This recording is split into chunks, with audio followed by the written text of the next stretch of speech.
Ahoy, you salty sailors. Time to raise anchor and set sail for your best scrawny life. Arrgh.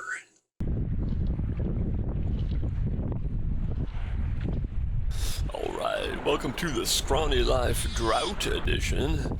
Fishing Saylorville this morning because of the drought-induced fish kill on Lake Red Rock. You've got to get out there early in the morning on Saylorville. By midday, this entire lake will just roar with speedboats. What is going on? Somebody, please. Somebody land this fish, please. The entire lake is just going to absolutely roar with speedboats and jet skis and pontoon boats and water skiers, and the fishing completely shuts down unless you've got a really good wind or something like that. And not to mention that, but by midday we will be looking at heat indices in the 100-degree ranges again. So we're getting out there early, but the sun is already up and the clock is ticking on that midday shutdown. A little bit better fish this time, looks like. You'll have to put up with the waving arms in front of the camera lens because I used the chest-mounted setup for the GoPro, so I could go shirtless because it's early in the morning, but it's already hot. We finally have an El Nino on the west coast, so it will get worse before it gets better. Oh, he popped off. He popped off right as I was landing him.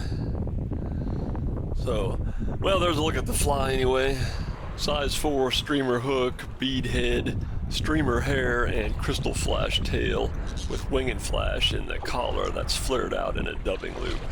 Oh, here we are. This is a decent fish. There we go. We'll show him off to the boat guys because they haven't caught anything. They need that hang time. The fly gives you that hang time. We've got a little bit of the bloom in the lake. We're on the upper part of the lake at Sandpiper. So hold still, fish. Oh, well, okay, there you go. We're on the upper part of the lake up at Sandpiper, so we got a little bit of a bloom. The clarity is not great, but they're striking from below. There's been no surface action. I mean, we've got a decent chop.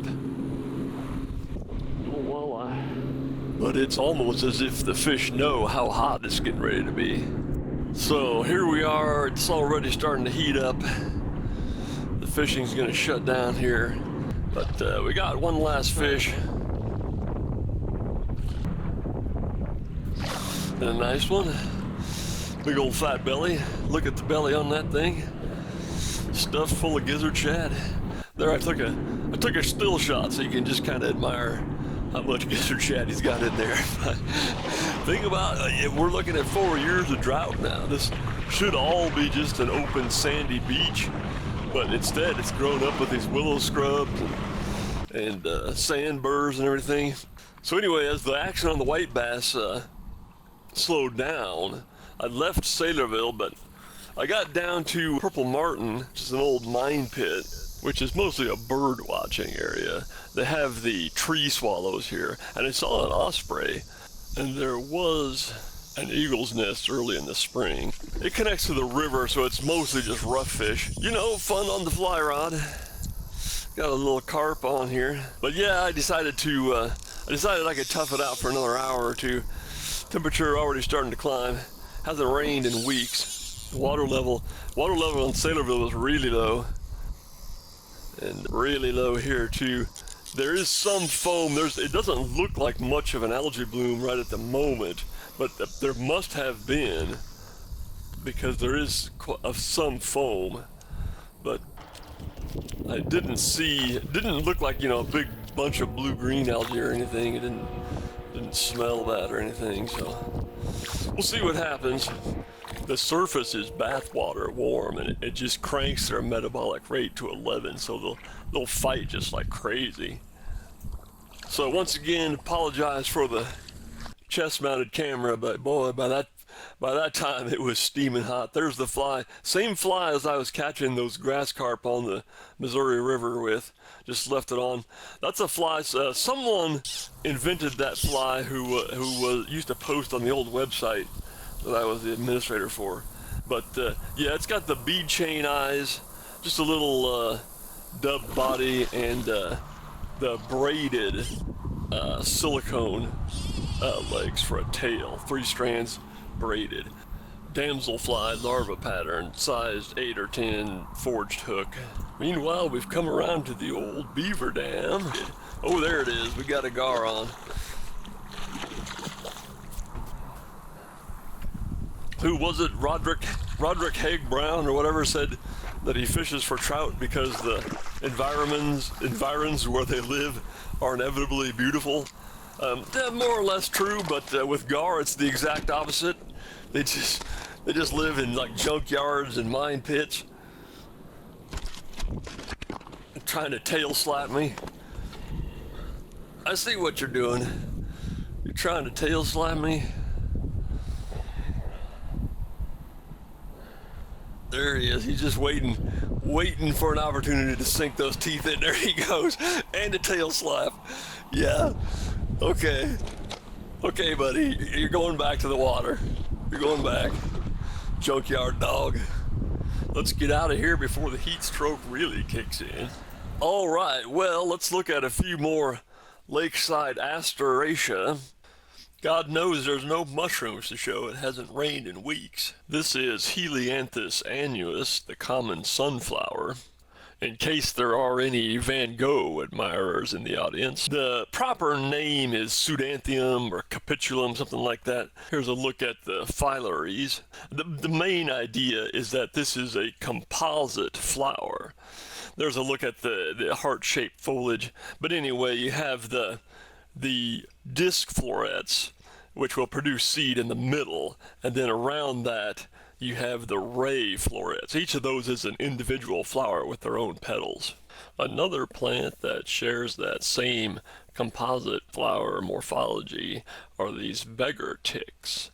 This is the group of plants that will produce those 2-pronged seeds that stick all over your shoelaces and everything in late summer. Here you can see where the ligules of the ray florets have fallen away, revealing how the disc is made of individual florets. Here you can see the oppositely arranged sessile and nearly perfoliate leaves of the nodding beggar ticks. And these particular plants have been dwarfed by growing in sand. In ideal conditions, they could be 4 feet high or more. These specimens, you'll notice, does not have that strictly opposite leaf arrangement. And there's a petiole, there's a stem, instead of being sessile. So this is a different species. This is probably the purple stem beggar ticks. Probably everyone in Iowa knows goldenrod. It has, of course, that large yellow, easily visible inflorescence. And you'll notice on the leaves, each leaf has 3 prominent leaf veins. That's another identifying factor. You can grab the inflorescence and then in your other hand just run that down the stem and pull off the leaves, crush them a little bit and steep them in some hot water and make tea with it. Once it's cooled down, it tastes pretty much like regular iced tea. The roots of this next plant have been roasted to make a coffee substitute. Here you can see the ligules of the ray flowers are actually 5 fused petals. And typically it blooms while the leaves are still green, but all the leaves have apparently dried up on this particular plant. However, they're somewhat between those of a dandelion and perhaps prickly lettuce. It can be used as a lettuce substitute in salads. Their common name is chicory. It's only early September, but corn is already being harvested. The plants are dried up and simply aren't going to grow anymore. I'm not sure how far below the projected yield we might be, but I'm sure futures prices are up as people are scrambling to lock in their supply. No doubt anything bound for export is going to have to go by rail at least part of the way. About here it would be the normal water level for this time of year. You can see the footprints where Seven Oaks has been running float tubers down the river, and they take out at this bridge, but you get to a certain point and the footprints stop because it's simply too low to float the river anymore. So while I know my friends and family from Southern California, seeing that there are still green plants along the side of the river, will say that's not really a drought. Come to Southern California and we'll show you a drought, but it's in Iowa. It's not. It doesn't mean the absence of water. It means that's Highway 30. The water was to the bottom of that bridge in 2018. But now, here I am standing in the middle of the Des Moines River and not even knee deep yet.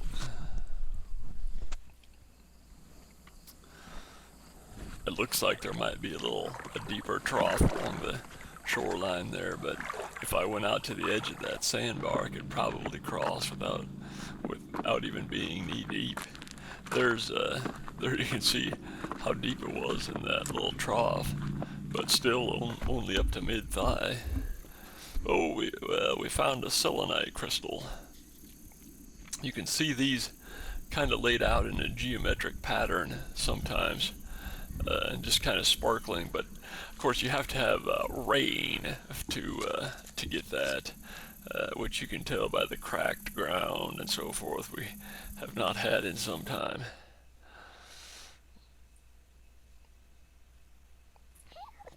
So this is just downstream from the Highway 30 bridge near the town of Boone, and it is as we get a little altitude here, it is just ridiculously low.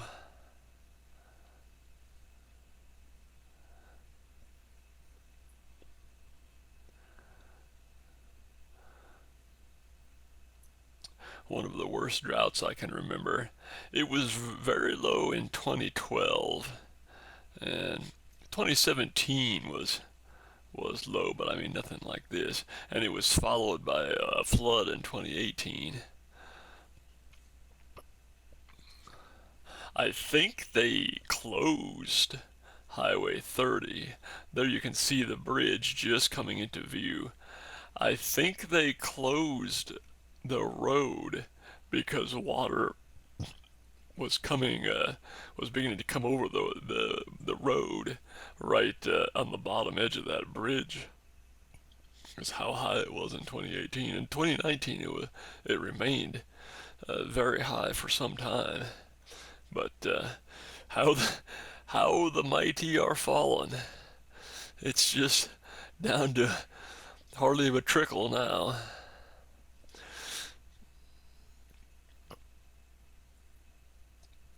And the fish have moved on. The white bass have returned to Saylorville Lake, and the walleyes as well, and was still somehow scrounging up a few smallmouth, and there's still catfish and carp, of course, but it's nothing like it would be if we had higher water earlier this spring.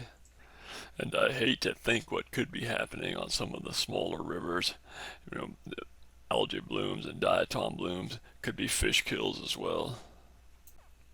And you can see, because we've had so many sunny days, the algae bloom. That's not mud from rain. It's not sediment being carried by the river. That's the growth of algae due to the prolonged and intense sunlight. And of course the fish find themselves confined to the deepest pools, where food is going to become scarce as the numbers increase, and temperature will also rise. Drought of 2023, not a lot of fun. Here you can see me sitting on the sandbar there just to for a sense of scale here.